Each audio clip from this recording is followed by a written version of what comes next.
Isang magandang umaga po sa inyong lahat. At ngayon, dito po kami sa anong lugar to?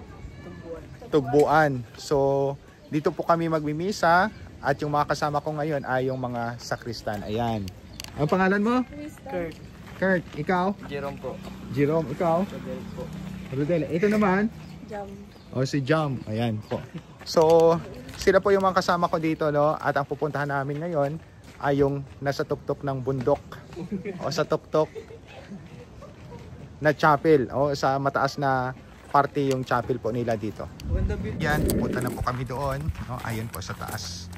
So yun po sa taas yung pupuntahan po namin. Ayan, sila po yung mga kasama po dito.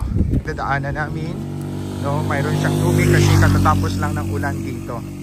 Ayan, so ayun po, akyat po kami doon. Every Sunday po, ganito po yung pinupuntahan po namin at yung minimisahan po namin dito.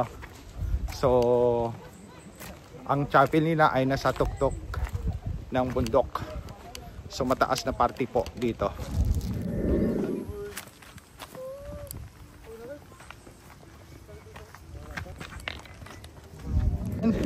No, umakyat na po tayo at malapit na po tayo dito sa taas.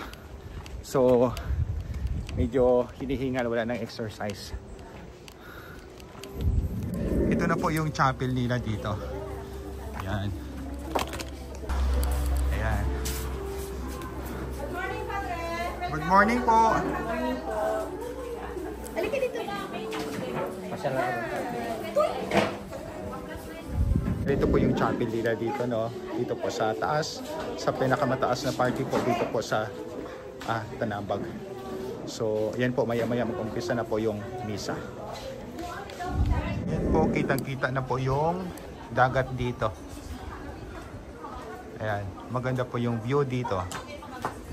So, ayan po kanina, no, pagkatapos sobrang ng misa, hindi na po ako nakapag-video dahil pagod na. So, dito po katapos lang po namin ng tanghalian at yun po, uuwi na kami, no?